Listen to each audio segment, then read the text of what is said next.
Actually, I can start the recording, I think, myself. Let me see. Greta, I already started the recording. You did. Okay. So welcome to the June 16th All Provider webinar. Here are the agenda items for today. We basically already did our welcome. Since we don't allow our participants to speak, there's not really any roll call, but welcome. Then we're going to do some state updates. So we'll have Oregon Lottery project updates by Thais from the Oregon Lottery. We're going to, I'm missing an agenda item. We do have a presentation by Tom Moore, who is our evaluator from Herbert and Lewis, and then we're going to talk a little bit about the PGS implementation work plans. So next slide. So just so you know, after the webinar is complete, we will send out the PowerPoint and CEU certificates to those of you that are attending today. And we do know who is attending, even though we didn't do roll call, because we do get a printout from the GoToMeeting program. And then we also will send out the webinar link too. So you should receive that all sometime next week. It's going to take us a little bit of time to get the PowerPoint and the recording of this webinar on our Oregon PGS website, because our webmaster is out of the office this week. Next slide. So the first general update from the state is don't forget that there's the national conference coming up in Tarrytown, New York. It is July 15th and 16th, and I think registration is still open. It's been open for a while, so if you are planning on going and you haven't registered, you should really get on that, because I think the price is going up because early bird registration has ended. But here's a link for more information if you are interested. Next slide. So I wanted to just let you know, we sent out an announcement about registration for our own Oregon PGS Provider Annual Gathering, which is going to be occurring on September 29th and 30th at the Eagle Crest Resort in Redmond. So please mark your calendars for this. And please register and get your lodging as soon as possible. So that email got sent by me last Friday, so if you can't seem to locate it, please let Patricia know, and she can get you that information again. And so we're really excited about this conference. This will be our one and only Oregon-specific conference for 2016, and then it will also be our only Oregon-specific gathering for 2017 also. So we have Christopher Anderson, who's coming, who is a subject matter expert in gambling and family therapy, one of the elders of the field, so it should be a really great presentation that he's going to be giving. He's also a gambler in recovery who has turned into a gambling counselor. And we're also going to have a family panel, which should be very interesting and exciting. And then we also, on day 2, we'll have a special track separating prevention providers and treatment providers. They'll each have their own separate track of information. So please mark your calendars. Please register as soon as possible, and also make your lodging reservations. Next slide. So our next All Provider webinar will be September 15th, and this is just the registration information in case you were interested and when the next one was going to occur.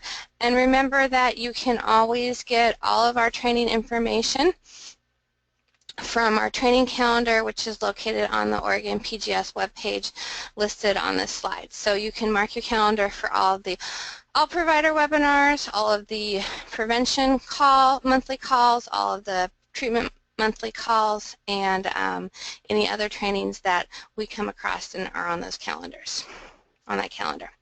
Next slide. And then I just wanted to make an announcement, once again, just to mark your calendars. I don't have a lot of information on this, but the national conference for next year in 2017 is going to be occurring in Oregon, so it will be July 21st and 22nd.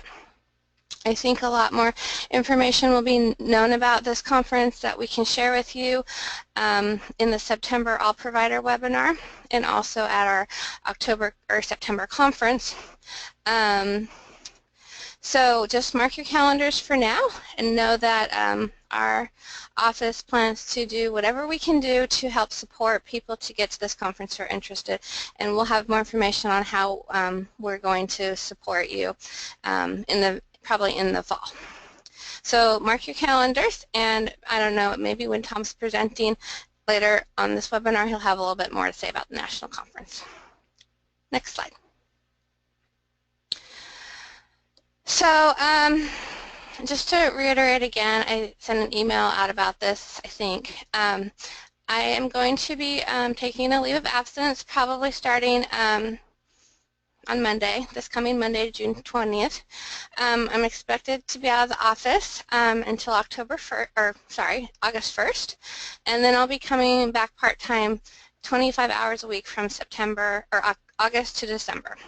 So you'll probably get an email from me tomorrow just giving you directions about how everything's going to work while I'm out for the next 6 weeks, but basically Roxanne will take care of everything, and when I get back I'll send another email just letting people know that I'm back and the days that I'll be in the office and just different things like that. So I don't think this is really going to be that big of a deal. You guys have always been used to having some vacancies in the state office, so and this is summertime, which is a little bit slower, so the timing might be a good time for me to be out.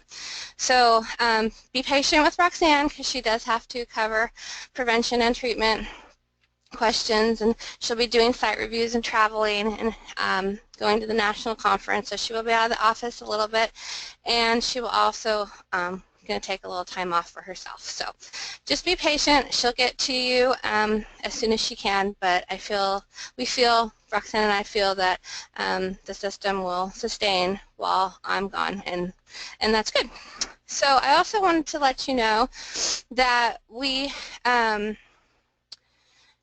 as you know, we used to have a treatment specialist position, which was filled by Simon Williams, and it got moved over during our transition of changing from the Addictions and Mental Health Division to the Health Systems Division. To his position got moved over to the Compliance and Regulation unit because it was a compliance specialist. So we lost that position, but I did want you to know that we have drafted a policy option package to take to the legislature in January to get a new position, a program analyst position that would provide technical assistance and program and policy development for our program. So this position is already in our budget and has been in our budget in the past. So that gives us a lot of leverage to move forward through the OHA process to make sure that our policy option package actually reaches the legislature. So we're not asking for any funding, which is always good. And we have moved to the next step up to the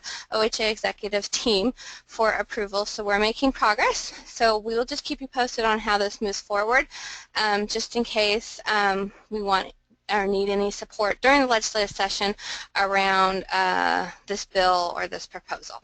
So we're really excited about that we're moving forward on trying to determine how to get a new treatment specialist position filled for our program, because it's really necessary and needed. Next slide. This is just a reminder to let you know that if you ever wanted to look at the helpline monthly data and the referrals that are made by the helpline to your agency or to your county, or how many phone calls there are, you can find all this information on the Oregon PGS webpage. Under the All Provider tab, under Research and Data, you will find the Oregon helpline data for all of this year, and even if you and a few more months too. And so you can pull that up and you can look at it to see how things are going, such as if you run some type of campaign in your community, maybe you want to see if your numbers have increased since you started that campaign, what the impact has been. So you can always look at that, and if you don't have the information that you're looking for, or you want more information, you can always contact the helpline and ask them for some specific data too that they might be able to pull for you. So if you are interested in using your helpline data, it is available on the Oregon PGS webpage, and you can also ask for additional data if from the helpline if what is provided is not as detailed as you're hoping. Next slide. The other thing I just wanted to point out really quickly is we have put on the Oregon PGS webpage provider contacts, the different provider contacts that are within our system. So we have under the All Provider tab, if you click on that, you will get this webpage that's on the screen, and you can look at the PGS clinical supervisor list that we have, PGS clinicians list, PGS program managers, and the PGS regional prevention coordinators list. So if we go to the next slide, if you pull up one of those lists, like I pulled up the PGS clinicians, what you'll see is the county that that person works in, the program they work for, the names of the clinicians and staff, their phone numbers, and then their email contacts. So we have put this on the web page to be a resource for you for networking. If you are new or you have questions and you don't want to specifically ask Roxanne or myself, you can reach out to other clinicians that might be have similar programs to you, similar size programs. If you're struggling with something, it's just a contact list. It can't be copy and pasted as a big long email list, so people can't use it very easily in that fashion to send out bulk emails unless they were to copy and paste every single email on it. But if you have time and you're interested, if you would look it over and check it to see if it's check it for accuracy. This is a list, same list that we use to send out emails to our providers and to contact you. We do know that the phone numbers are probably not accurate. We do not keep up to date on people's phone numbers. Mostly we do our correspondence and communication via email. So if you would like us to update your phone number, we can definitely do that. I will let you know that you may find yourself in some of the other lists that you might think is odd. You might be a program manager of a problem gambling program, but you might also be on the clinical supervisor list. That's because most correspondence on the treatment side goes out to the clinicians and the clinical supervisors. We don't send a whole lot of communication out to the program managers, except for the very high-level stuff like budget and different things like that. So sometimes I have put the program managers on the clinical supervisor list because depending on the involvement of the program manager, depends on the list they get put on. So if the program manager is highly involved in the program and sits on a lot of our all provider webinars, they might be on the clinical supervisor list, or on the monthly treatment calls, they might be on the clinical supervisor list. But program managers that are just looking at the budgetary stuff and the large changes, contractual changes to the system, would just be on the program manager. So just bear that in mind. So if you do review it and you have any changes, particularly on your phone numbers or staffing changes, please inform Roxanne at the email listed on this page of any changes, and we'll get those updated. And our plan is to repost these lists monthly so that they're as accurate as we can possibly make them. Next slide. All right, your turn, Roxanne. So thanks, Greta, and thank you everyone who is taking your time today to join us. So just quickly wanted to let folks know that for June and July, the Prevention Connect call has been canceled due to the All Provider meeting today in June, and then the national conference in July. So the next Prevention Connect call is scheduled for August 18th.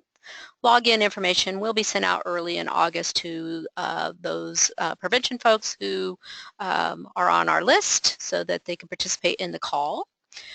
Just a shout out there that annual reports for the July 1st of 2015 through June 30th of 2016 time period will be due in our office on August 15th. And the reports will include a brief narrative describing your progress toward the outcomes that you have in your prevention plan for problem gambling. We also would like for you to share your successes and challenges, and a brief budget summary. More information on that will be coming out, so you'll know exactly what will be needed, but all of the demographic information of who you've served and numbers are now being gathered in the Oregon Prevention Data System, so you will not be needing to report on that. And we also wanted to remind those of you that are entering into the Oregon Prevention Data System for prevention services that you need to be getting your data into the system, and so that we can pull the data for the August reporting process. Please have your data entered into the system no later than July 29th of 2016, so next month. So hopefully you guys have been entering data on a regular basis, but if you've got some catch up to do, please be working on that so that all of the great work that you guys have done in the community will be accounted for there. And that's all I had for prevention update. So Greta, back to you. Thank you, Roxanne. Okay, so for treatment updates, similar to the prevention call, the June and July treatment calls have been canceled due to the All Provider webinar today and also the national conference. So we will continue on August 3rd, and agenda and login instructions will be sent to you mid-July. Just wanted to send you another reminder that the updated GPS forms that were updated on February 1st are on the Oregon PGS webpage. So please make sure you're using the updated forms so that we are getting a few more data points that we're wanting to collect for our evaluation, yearly evaluation. And I also wanted to give you an update on the Spanish version of the Family Gambler and Client Gambler surveys and the Family and Client Satisfaction surveys. We're almost finalized in Spanish. They're just being reviewed, and we will hope to have those completed and ready for use by the end of June. And we will put those on the Oregon PGS webpage and send out an email when those have been posted and available for you to use. So we're making progress on that. And then I just wanted to let you know that we're moving into a new fiscal year. And with that, we have updated the procedure codes and billing rates for our system. And an email was sent out yesterday to program managers, clinical supervisors, and clinicians letting you know what, providing you with that billing code rate sheet, and if anything that has changed. If you open up the document that was shared, you'll see any of the changes that are happening as we move forward in the next fiscal year are in red, and we would just like you to share that information. Make sure you share that information with your billing specialist, as we don't have those email contacts, so we want to make sure that your billing specialist or whoever handles your encountering and billing for problem gambling services is aware of changes to the cost of a procedure, and also there's a few procedure codes that had been expired from Medicaid that we were using, and so we have given you some additional options of codes that are actually Medicaid approved, and that may work in your system for you to use. So review that document and let us know if you have any questions. Next slide. The other thing I just wanted to report is, along with the billing codes that were sent out yesterday to program managers, clinical supervisors, and clinicians, was also a new policy guideline statement around peer-delivered services for problem gambling programs. Wanted to let you know that we, within these guideline policies, we have decided that we are going to allow peers who are in recovery from mental health and substance use disorders to provide problem gambling peer services within our system, even if they're not in recovery from gambling. We're hoping that one of the reasons for this is just to help expand peer-delivered services within our programs. We know it can be difficult for many of our agencies to, with our small encounter numbers, to find peers in recovery to provide these types of services. So we feel that it is a benefit to open it up to peers in recovery in general to help provide services, as the goal of peer-delivered services and peer support specialists is to help a client navigate our behavioral health system, to find community resources, and also to make sure that the client and individual in treatment does have a voice with their treatment. So please review the policy and do let us know if you have any questions regarding it. So this policy is effective on July 1, and what it means is that these peers in mental health and substance use disorders programs in recovery those peers can provide services, and you can encounter for those services using our peer-delivered service code within problem gambling. So that policy will be on our policy page on the Oregon PGS webpage, and I just wanted to point out that don't forget we also have policies on that policy page around online counseling guidelines, concurrent services at multiple agencies, and there is a policy on internet gaming and treatment of those with internet gaming addiction, and also the DSM-5.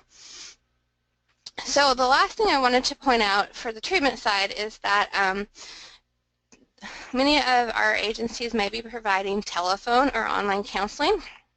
And we want you to remember that if you are providing telephone counseling in particular, you do need to have an informed consent form for telephone or online counseling signed by the client and in your charts for compliance specialists to review. So we've been having our compliance specialists at HSD have been going out and doing compliance checks, which is their job, and they have been citing some of our programs that they are not meeting the requirement for telephone counseling that is under the problem gambling services section of our outpatient rule. If you could go to the next slide, Roxanne, that would be great. So this is the part of our rule around telephone counseling. So so what we're really focusing attention on, and we will in the future, is basically is Section E, that there must be an agreement of informed consent for phone counseling that is discussed with the individual and documented in the individual service record.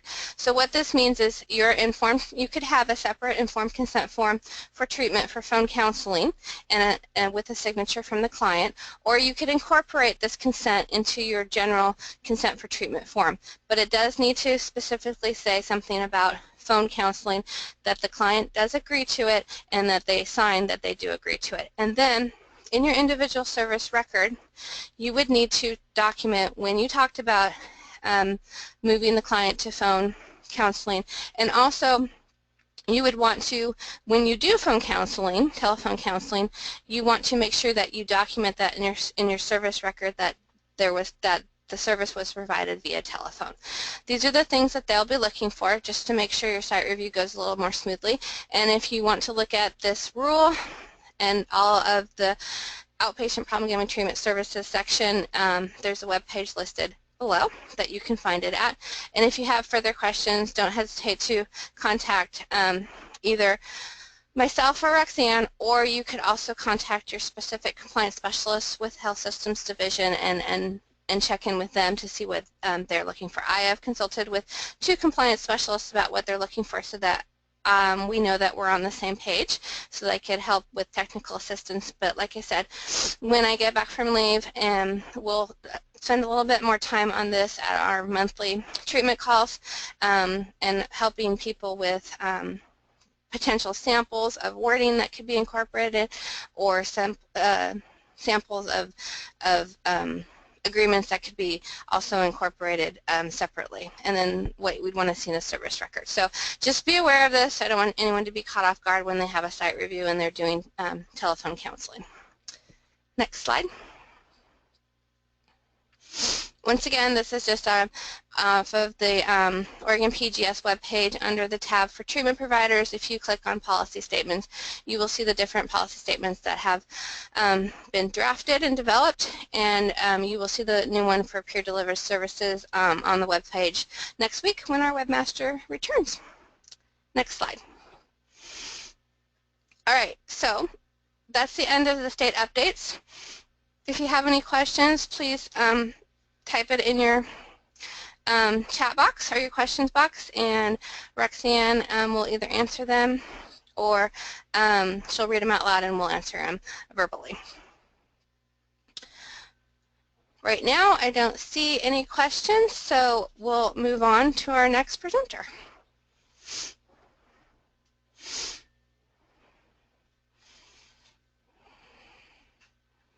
Hi, can you hear me on the phone? Yes, I can hear you, Thais. Okay, I'm not coming up twice. Now you are. Okay, so let me hang up the phone. I'm going to hang up the phone. Okay. Me. Okay, now can you hear me better? Yes, that's better. Okay, perfect. All right, so thank you everyone for having me on the call. I don't have a full agenda today, but I do have a couple of things that I want to share with you, starting with our numbers for OregonProblemGamblingResource.org website. Roxanne, if you could please flip to the next slide. Since our last webinar was in March, I wanted to present you with April numbers. So for April 2016, the website saw 108,430 clicks to OPGR, and majority of it came from Facebook with 75,959, and 32,471 coming from Google. We also, on the next slide, have the numbers for the Spanish version of the website, and we saw 11,934 clicks with 8,259 coming from Google and 3,675 coming from Facebook. When we jump to the next slide, which is May, you will see a huge jump in numbers. And so what happened in May, our agency worked closely with Google and optimized the bidding strategy. So before we used to bid on the search terms manually, but we worked with Google to automatically bid, and Google managed our cost per click bidding strategy. So we saw a huge increase in the numbers, as you can see, for Google with 113,825 and 83,027 for Facebook, with a total number of clicks to OPGR at 196,852. And that was also, we'll circle back with the number of hits to OPGR. That was the largest number of hits to the site that we got. We got close to 150,000 hits to the site. So we know that some of the clicks don't always converge to the site, but May was our record number in terms of visits, overall visits to OPGR.org. The next slide will have the numbers in Spanish, which were consistent with April, and 9,335 clicks with 44,796 coming from Google and 4,539 coming from Facebook. The next thing I have on the agenda is the video, so hopefully we'll play. And before we play, this is, we're ongoing, as you saw in the last webinar. You saw some modules that we're going to be presenting to our retailers on how to train their staff, and we also are going to be conducting internal training to Oregon Lottery staff on how to approach responsible gambling and how to approach interactions when we're out and about and we see the opportunity to have the conversation and provide the phone number and raise awareness that services are available for problem gambling individuals and their families. So if you, Roxanne, hopefully we will be able to play this one, if you could try to play for us.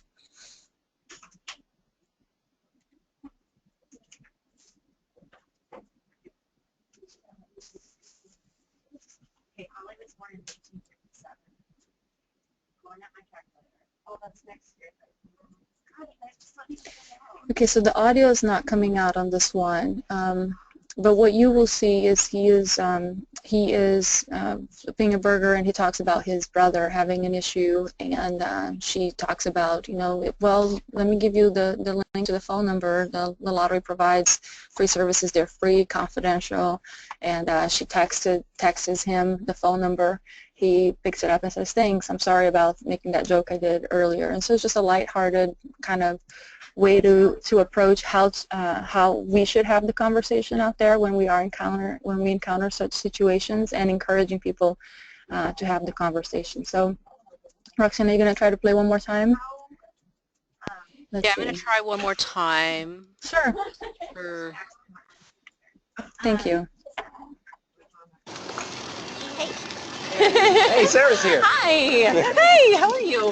How about those winning Powerball numbers? You know I don't know that. Look, I'll see you in a minute. Burgers, anyone? Hot dog's almost ready. Any vegetarians? I'll take a veggie dog. Oh, yeah. Hey, Evan, how is your new job going? Kelsey said you're really enjoying it. Yeah, it's good. I've just been a little distracted lately. You know my older brother, Randy, right? Yeah. He just told us he's got a gambling problem. We've been helping out his family a whole bunch, but it seems like they're still going to lose the house. Oh, no, I'm so sorry to hear that. Mm. You know, the lottery funds free confidential help for him, and even family members. No offense, but I thought all you guys cared about was making more money. I didn't realize you guys supported treatment. And it's free? Yeah, it's true. Look, a portion of lottery profits actually fund free problem gambling treatment. I'm going to email the link to you, and you can forward it to your brother if you like. Hey, Sarah, I'm sorry about that crap.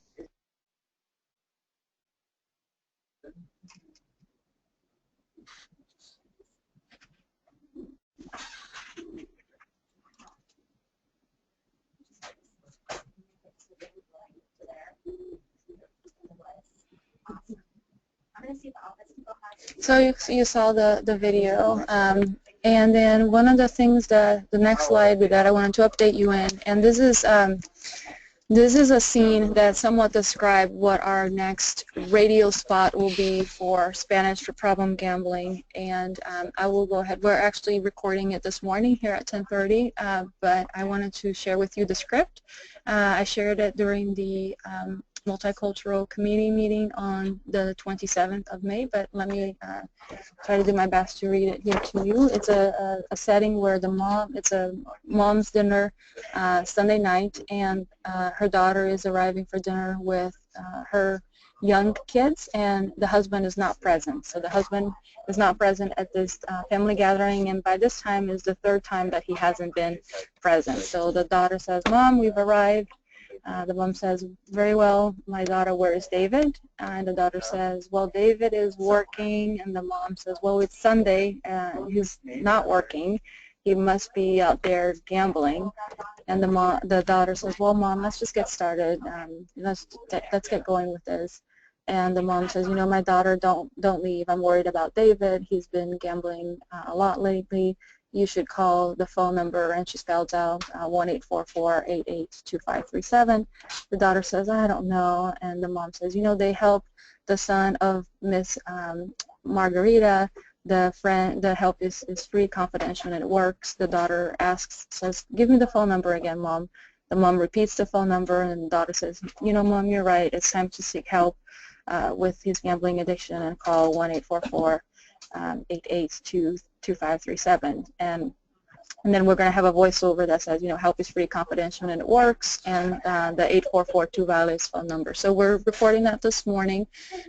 Should have it, hopefully just be able to start the 1st of July. And we also, I don't have it here to show it with you, but we are finishing up we did a video testimony in Spanish with a recovering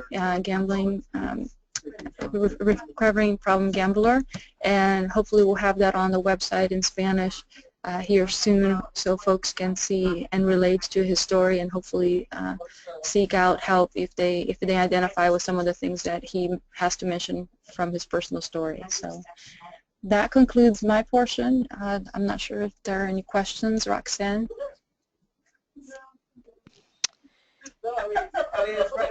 I am I not. apologize for the news. I am not seeing any questions at this time for Thais. So, And go ahead, Greta. I just wanted to thank Thais for joining us and sharing the video for the internal lottery staff. Sorry that our technology doesn't seem to be able to keep up with the audio, but it's good that at least we got to see a portion of that today. Yeah. And hopefully at our webinar, All Provider webinar in September, we can hear the radio spot for the Spanish section. Definitely. And maybe also the testimony, even though most of us on the webinar won't be able to understand it. It's just always good for us to hear it and see it. Absolutely. Hopefully by then the testimony will already have been on the website. But absolutely, yes. So we look forward to that, and it's really great to see our numbers on clicks on the website increasing. So that's exciting. Yeah, very powerful. So. The other thing that I just wanted to share that the lottery had shared with us at a partners meeting was that even our numbers are increasing on the OPGR webinar hits, and they also expressed that in the past it was mostly new people hitting the webinar or the web page, and now it's about 50% returning people and 50% new people. So we are getting a lot of returns to our web page, which is really good because I think a lot of times people need to come back numerous times before they actually engage with us. So that's really exciting, I think. All right. Well, thank you guys for having me. Thank you.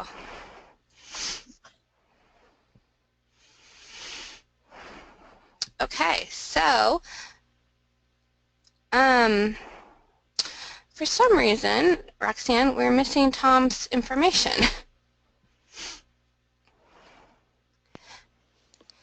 Is he after this?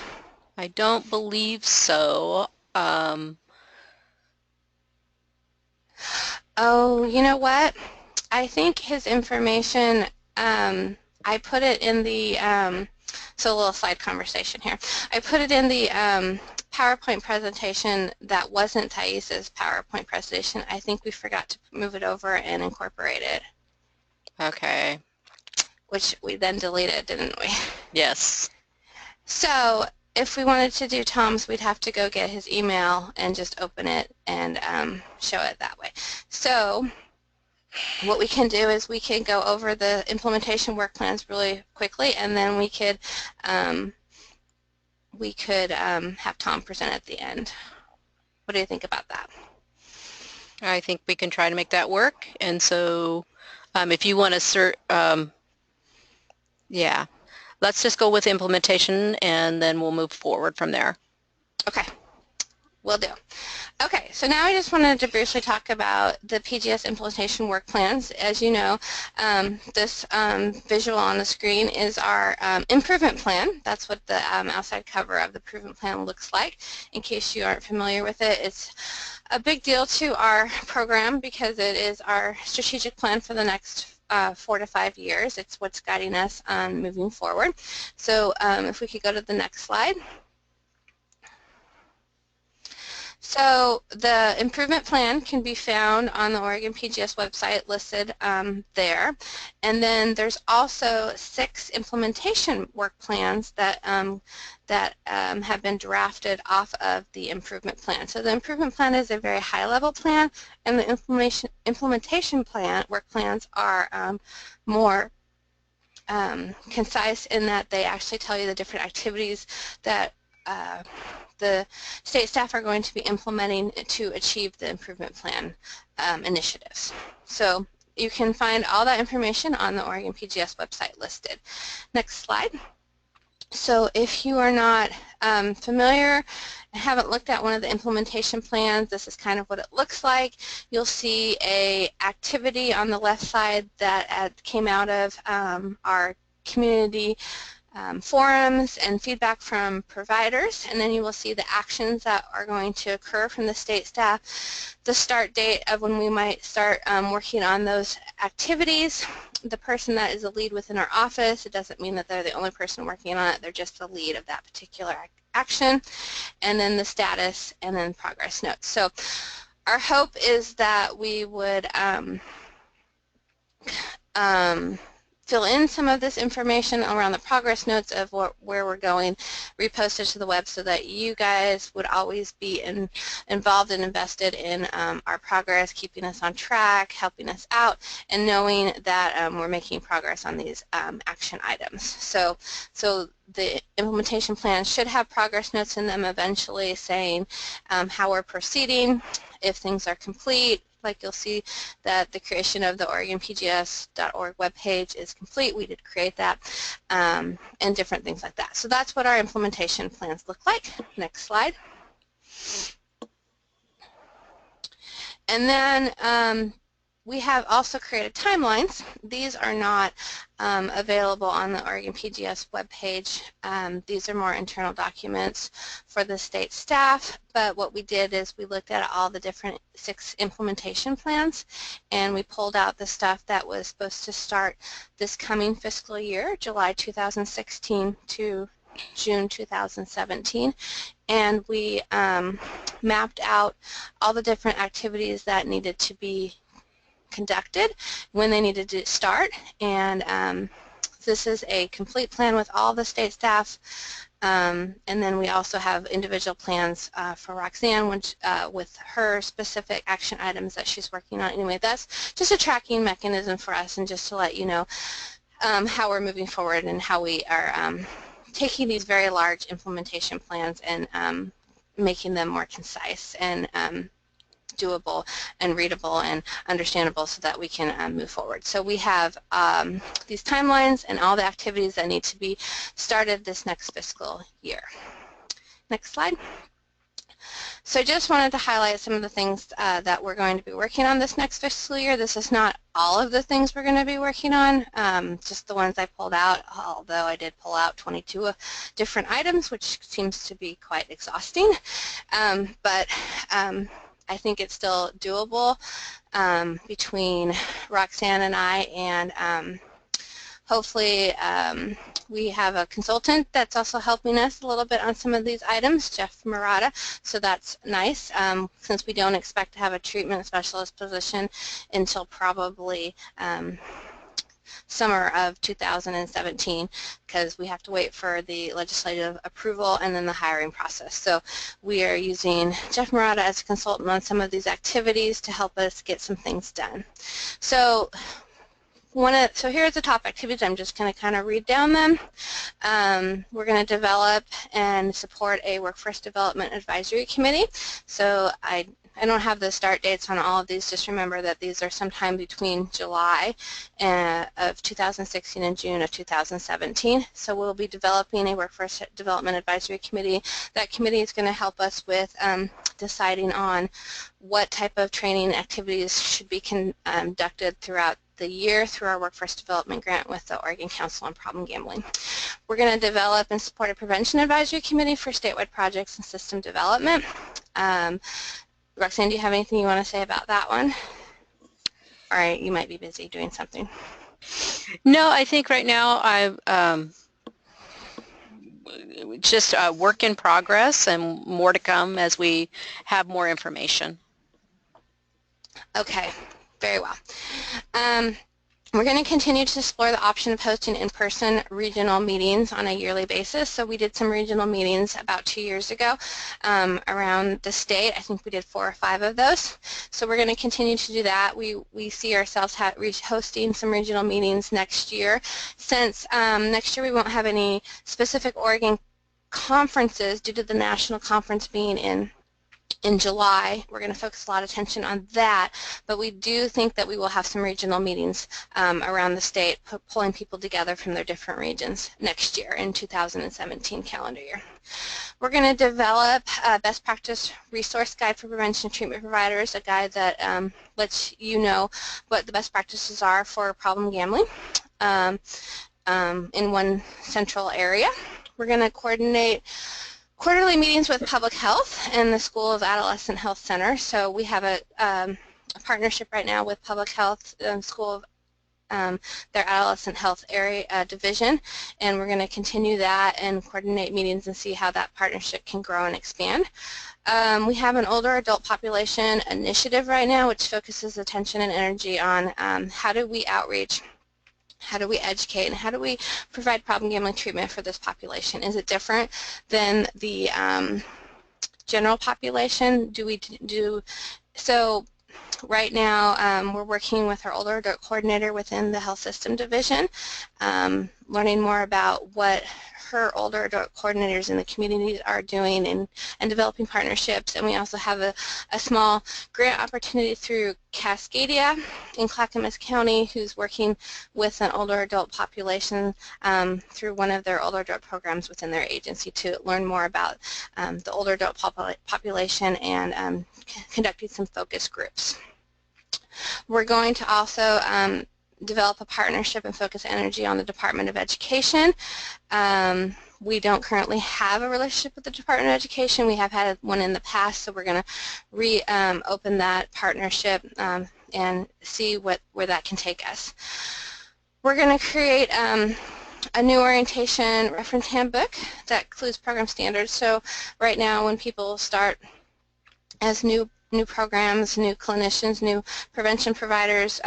They do receive some technical assistance, but not everyone receives a standardized technical assistance, so we're going to create a new orientation process and a reference handbook that makes sure that everyone gets the same standard of technical assistance and gets all the same information.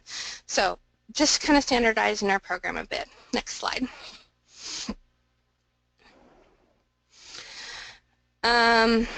So similar to that orientation handbook, there's a checklist of things that will get covered and followed up so that everyone gets some consistency around their technical assistance when you're a new provider. We're going to develop and adopt some core competencies for problem gambling treatment and prevention for Oregon providers. Currently there isn't any core competencies at the national level or at the state level, so we're going to develop those so that people know, like, what does a problem gambling prevention and treatment provider, what are the competencies that we want to see them have and or obtain. We hope to work with local community colleges and universities, encouraging student placements with problem gambling programs, so more interns and more internships in our programs, so that maybe we can encourage more people to enter the problem gambling field. We're going to work with our OHA expert, which is Screening, Brief Intervention, and Referral to Treatment Coordinator, on ways to integrate the GBERT version of the expert into the primary care homes and other venues that he is working with. We hope to expand our partnership with local tribes. Currently, Roxanne still does do prevention site reviews, so we're going to refine what does that prevention site review look like and the technical assistant visits. We have a rule that is incorporated into the alcohol and drug prevention rule, which may be changing in the future. So we're going to just look at what does that mean, and then what do our site visits look like to make sure that they're of value to our office and of value to our providers. Because we don't do site reviews for the treatment site any longer within our own staff, those are done within the compliance specialist, we're going to develop a treatment provider technical assistant visit protocol and process so that our treatment specialist position within our office goes out and does technical assistance visits on a at least every couple years on our treatment programs, and make sure that they are providing services up to what par of what we'd like to see, make sure that they are going to meet their site review rules, and just, you know, looking at different things like that to make sure that the services being provided are what we want to see. Not to mention those technical assistant visits also let us know within our office changes that we need to make to the system, so those benefit the providers and it also benefits the state staff too. We are going to research the structure and outcomes from other types of helplines. We have a very good helpline right now, but we want to see what are other helplines doing out there, what structures do they use, how do we move forward with new technologies. We know that our phone calls are down because people just don't make phone calls as much anymore, but we also know that our web chats are not that high. What can we do to increase web chats to get people to treatment? What can we do to increase texting? What are other mechanisms people are using to get people to contact helplines and then make that referral to treatment providers? Next slide. We want to develop some infographics, which are a different way to provide information to people that's more visual than just textual, and so we want to develop those on the treatment and the prevention side, materials around that, and we want to figure out how to share those through social media, how to use social media better to our advantage. We're going to research different level of care screening tools that could be used with gambling clients. So we're going to look at maybe looking at having a standardized assessment or at least screening tools or some type of level of care system. So we'll be looking at that. We want to ensure that the latest research techniques and treatment models are shared with our PGS providers, so that will be part of our best practice resource guide. As we stated at the Focus on the Future conference, we want to work with our internal trauma-informed care work group at HSD and Trauma-Informed Oregon to ensure that problem gambling treatment and prevention needs are met, and that trauma-informed care is incorporated into the work that we're doing. And we are going to convene a rural PGS treatment work group to develop strategies to increase utilization of problem gambling treatment services through new innovative approaches. So our rural numbers are very low, so we want to look at what are we want to create a work group to look at what can we do to increase those numbers, what's not working, what is working, what new approaches are out there that might be useful to us. We're also going to create a rural PGS prevention work group to develop strategies also, but those will be around increasing awareness of problem gambling to the general public. And then one of the last things was to reinstate the problem gambling treatment specialist position within OHA to ensure that we have that clinical expertise and technical assistance to provide to our problem gambling treatment providers. So that's the policy option package to the legislative session, and making sure that without that person it's going to be really difficult to actually implement our work plans, so we need that extra person. So those are just some of the top activities. Like I said, they're not all of them, but some of the larger ones that I just pulled out from the plan that we're going to be working on this next fiscal year. So a lot of great work, and you will be hearing a lot more updates about what each of these are and how we're moving forward on them in future webinars. So if you have any questions, please let us know. And if you do review the plans and you have any feedback on any other activities that you think we should be pursuing around some of the initiatives, please don't hesitate to contact Roxanne or I and provide your feedback. These are working documents. They're not finalized. We can always add more activities. This is just the stuff that we came up with. These are the activities we came up with to meet these initiatives, but we're always open to more ideas and suggestions. Okay. All right, so if you have any questions, feel free to put them in the chat box. Otherwise, we're going to let Roxanne pull up Tom's presentation, since we forgot to incorporate it into this one. And so she's going to do that.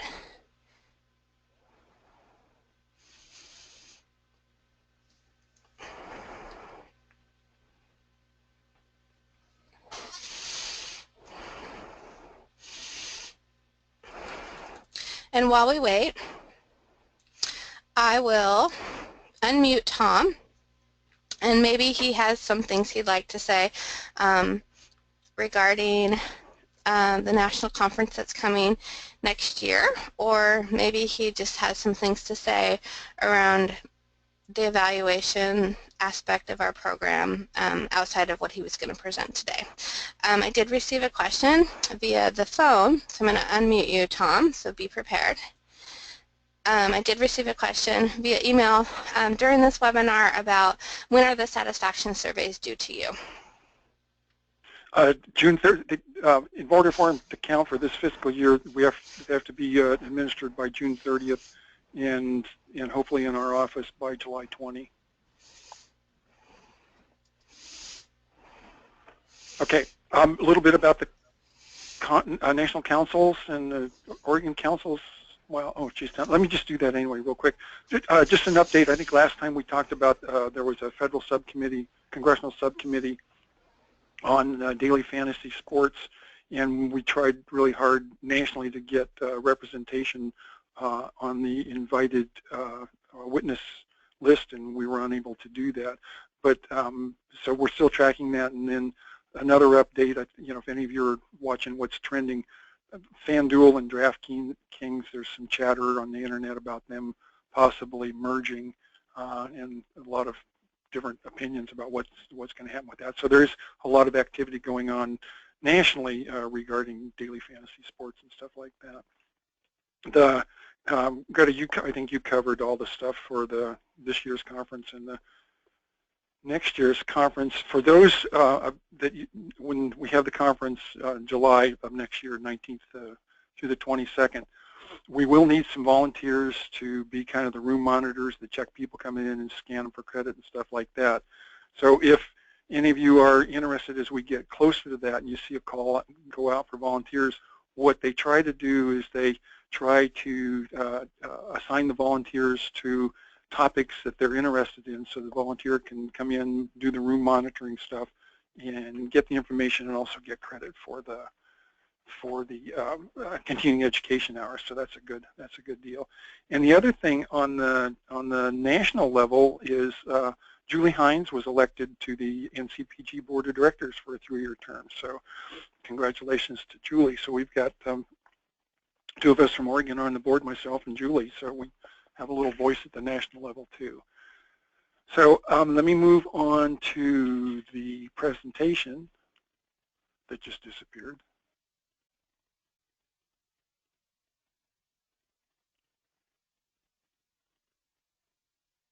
Are we done? In preparing for the topic for today, it's sort of, this year seems to be the year of the family with all the, we've been having a lot of conversations in the background about family members and that kind of stuff, and with the lottery has picked that up with their advertisings about family members, and we expect some of those ads to really increase the number of folks coming into treatment. So what I did was I looked back over since the beginning of the treatment programs in Oregon back to about 1993, the data that we have, and just ran a quick analysis looking at sort of what was the percentage of family members compared to the total number of clients being served. In the first couple of years when the programs were just getting started, about 10% of the total clients were family members. And then up until, excuse me, getting my dates here,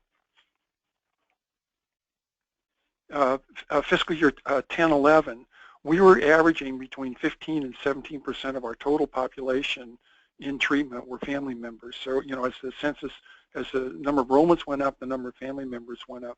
And then after FY 10-11, it dropped down to about 10%. And it's been 10 to 12% since then. And then this current, the last year that we have full data for, which is 14-15, if you look kind of down at the bottom of the slide, overall we had 11.3% of the total clients reported were family members, and just if we exclude the institutional-based programs at Coffee Creek and Columbia River, only 9.5% of the family members are coming in. So something appears to have happened where family members are not being treated. And what on this slide, what I wanted to do was give everyone kind of an opportunity to see who is reporting family and may have a family treatment program. So if you're interested, I'm sure that you can give a call to some of these folks. So on the first column where it says family, that's the number of family members that have come in. So Lane, ACES Emergence has been kind of the stalwart in treating family members, and in fact 20%, almost 21% of their whole client population are family members. So they're doing an excellent job to reaching out. And since I only had a short time for the presentation, I didn't want to get into the research, but we do know from our own data that the clients that come in that have a family member involved are significantly more likely to successfully complete treatment. And there's a lot of research out there that really supports the necessity of having family members come into treatment, get treated for their own issues, but also to work together with the gambler in how they're going to get into recovery and do that. And one thing I neglected to do is to define family. Traditionally, a family member can be anybody who's going to be part of that person's life support. That sounds a little medical, but a part of their support. So we've had wives, we've had adult children, we've had young children come in, we've had close friends come in, we've had coworkers, supervisors come into treatment, stuff like that. So that traditionally that definition of family is a support person. So I just want to encourage people that if your program's not on this list, then you may want to call some of the folks at the other programs or Roxanne while Greta's out, and kind of chat about what can we do to enroll family members, because it really is important. And I'm hoping that the data, once we get everything down and we're able to look at trends, that we're having more family members calling and coming into treatment. So anyway, what I wanted to do is just kind of give you a little bit of background on what the folks are that look like in the family program. So next slide, please. So the average age of the family clients is about 50.1 years. That's pretty close to the average age of the gamblers coming into treatment. The women are significantly older, and that holds true with the treatment population. Interestingly, or I don't know if it's interesting or not, kind of predictable, that the number of female family members coming in, or the proportion, about 62/3, about 67.5% of the family members are females coming in to support their gambler and to get help for themselves. And again, the family member can get treatment, and the gambler does not have to be enrolled in treatment. So that's one of the great things in the state of Oregon that we don't see anywhere else, or rarely see it in other places. The race ethnicity pretty much mirrors that of as we would expect, of the gamblers coming into treatment. What we did see this year was an increase in the distribution of Latino Hispanic folks come into treatment as family members. So that's great to see that the Spanish programs are picking up. So we're really making great headway. Next slide, please. Marital status. The folks, again, as we would traditionally expect, about half the folks coming in are married, and the spouse or significant other of the client. For our gamblers, this in the same 14-15 year that we have complete data for, only about 27% of the folks coming into treatment, gamblers coming into treatment, were married. So we've seen the number of married people drop off coming into treatment, but those family members are staying pretty strong. And you can see that we've got only 16.5% are single, and 14.8% living is married. And you can read the rest of that. So it's not reflective of the entire treatment population, but we would expect that. Next slide, please. Family access, again, as we would expect, most of the folks coming into treatment, say a family or friend, gave them the information to come into treatment. We do have programs that have correspondence, that they get a release from the gambler that comes in, get the name and address of the emergency contact or the next of kin or family member, and actually send correspondence out, reach out to that person to let them know that treatment is available. So that historically, that's been a very good mechanism to engage people in treatment. And the other thing that I know some of the programs have done too is in their treatment planning with the gambler, have certainly discussed what they're going to do with the family and the opportunity and the strengthening the probability of a good recovery to get family members in there. So only 17.4% of the folks came in from the helpline. Excuse me. So again, we're with all the lottery ads that we've had. I'm expecting to see that jump quite a bit. Next slide, please.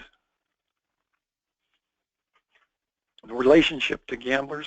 Over half of them are the spouse or significant other. 18% parent, 16.9% child, a brother or sister, 2.6%, other family, coworker, friend, 1.3%. And you can see there's certainly a difference between males and females when you look at the second slide on that page. The gambler male, family member female, about 45% are that relationship. Gambler female, family male, only 30%. Gambler female, family female, 15%. And very few of the family members male family members are coming in whose gambler is a male. So that's interesting. I think that's what we expect. That doesn't surprise me very much. Yeah, risking. Well, I'm not going to do.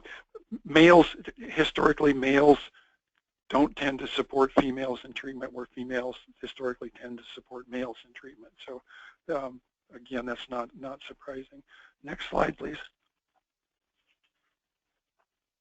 The average service hours for the folks coming in, about 16, 17 hours for all family members, and about 25 or 26 hours for successful discharges. One of the things that's a little ambiguous about this data is that most of for the gamblers, we have a criteria for what's a successful discharge. We use that same criteria for the family members, but a lot of times the families aren't going through a structured program or a structured treatment regimen. So the successful discharges could be just a little bit misleading. And they usually trend much higher than the gambler's successful discharges. But again, that's 25 hours or 16 hours for overall of service hours that could be provided, which for family members, which would be certainly increasing our productivity and also increasing the likelihood of successful recovery down the line. Next slide, please. This is just a presentation. This is the survey items from the enrollment family client survey for life satisfaction. It sort of parallels the gamblers, but not quite as severe as the gamblers. But looking at this slide, the level of satisfaction for spiritual well-being, only 16.3% said all on a Likert scale of 1 to 5 said that they're always satisfied with their spiritual well-being. Only 7.7% said overall emotional well-being. And you can see physical health was 18%, and life in general was only 13%. But generally, looking at the often and always for life in general, folks aren't that they're coming in aren't that critical, aren't that dissatisfied with what's going on in life, at least in their response to the surveys.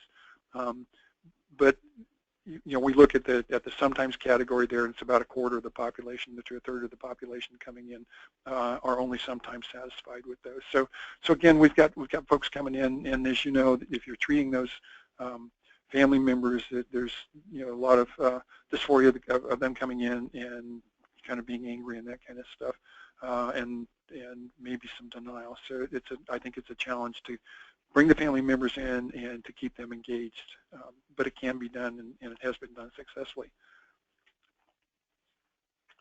Next slide, please. Dangerous behaviors, about 1.1% responded always to the 5-point question on suicidal thoughts. That's pretty high, and I'm sorry I left off that number.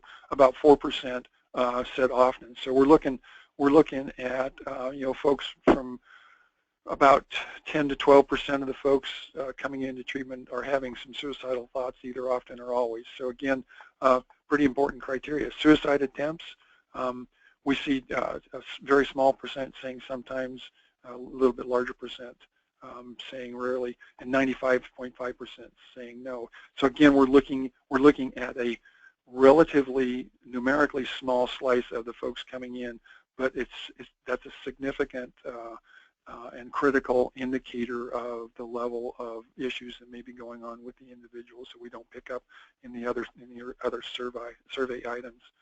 Some of the folks coming into family member treatment are going to need to have their own problems with alcohol addressed and their own problems with illegal drugs addressed. So I don't know whether or not that occurs. I know it needs to be handled in a very cautious manner, because you don't want to bring the family member in and start asking them all right off the bat about their drinking and drug use and that kind of stuff. But just to kind of keep in mind that when you are treating family members, that it's important to treat the whole family, the whole person, I guess, and to really look at their own substance use and that kind of stuff, and codependency. So hopefully, Greta and Roxanne, working with them and getting Chris Anderson to come out, his specialty is with family families. He's a great presenter, tremendous amount of experience. So, you know, what we're trying to do is to roll into this so that we can really kind of balance out the program to really help the gamblers that are coming into treatment to make sure they've got family support out there. Last slide, please, Greta, or Roxanne, or whoever's doing it. Thank you. We added these questions. I know you probably know several years ago. So about 40% of the folks coming into family treatment reported that they'd felt, and this is just a yes or no question, felt controlled or trapped. So that's pretty important. That's pretty significant. And also experienced verbal or emotional abuse, about 40%, not necessarily the same 40%. Interestingly, none of them reported experiencing physical violence in the home, and for a whole litany of reasons, you know, in an enrollment survey, we may not be picking up accurate data at that, but that kind of stuff again is critical to look at. So that's the end of my slides. Again, you know, I've been in this business years and years and years, and you know, we know how important it is to get family members. So I'm just hoping that as we continue to move forward under Greta and Roxanne's direction, that you know, we're really moving into an area that I think is exciting and I think is really going to increase the productivity of the programs. So that's all. Thank you for the opportunity. Thank you, Tom. So if anyone has any questions, please feel free to put them in the chat box for Tom or about anything about this webinar today, because that is the end of our presentations. But just to reiterate what Tom said, we're I don't know, maybe this, as we move forward in the next fiscal year, maybe this is a fiscal year for family treatment, and looking at that, we're really excited to have Christopher Anderson coming out, who, like Tom said, specialty is family therapy, having our panel of not only him, but some of our local family therapists around Oregon, those that are seeing the majority of the family members in our programs. And we haven't got this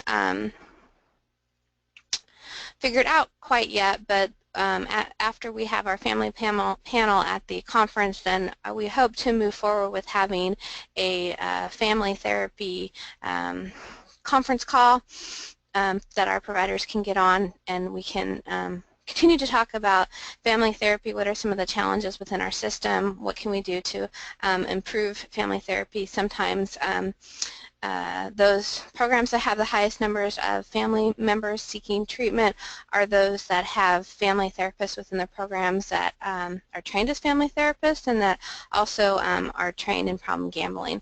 So how do we expand programs that look like that? How do we help our gambling clinicians who may not be as knowledgeable in family therapy provide therapy to family members if that's the process that works within their agency? So more discussions on that that will be led hopefully by some of those experienced family therapists from around the state.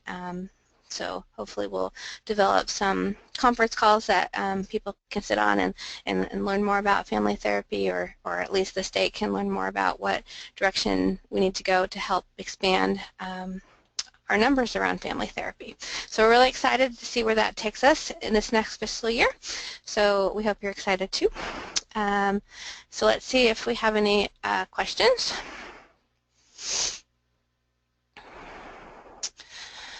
I'm not seeing any. So do you have anything else you'd like to say, Roxanne or Tom? I would just like to add that, you know, when we look at the family component from the prevention angle, there's a great opportunity to ensure that when we're out there doing our prevention work and letting folks know that treatment does exist, and that it is for the family member, it's a great opportunity to really tag that component in there and speak to that, so that for those folks that gambling is impacting their life in some way, prevention does still have a role in that family component. So more to come. Excellent, well said. And just want to let you guys know that we always create our conferences to be for both the treatment side and the prevention side, so we think Chris Anderson is a good fit for that. And even though that there is a separate prevention track, Roxana's put a lot of thoughtfulness into what stuff do we put on the collaborative side and what stuff do we put in the different tracks. So she did want to make sure that the prevention people were available to go to the family therapy panel because of just what she just said, how important the family is to the prevention too. So I just wanted to point that out, that a lot of thought goes into these conferences around the prevention side and around just our collaborative approach about and finding presenters that have interest on both the treatment and the prevention side of our system. So I don't see any more questions. Do you see any more questions being asked, Roxanne? No, I don't. I don't see any questions today from folks. What I have seen so far is people are happy with some of the decisions that were made and enjoyed the presentation. Okay, so with that said, you can always, of course, ask those questions via email at any time. But we will let you go a whole 8 minutes early today. So have a great rest of your day. Have a great summer, because I probably won't be hearing from most of you. And remember that Roxanne's here for you guys if you have any questions. And so that's about it. So just have a great day, have a great rest of the week, and we'll talk to you soon.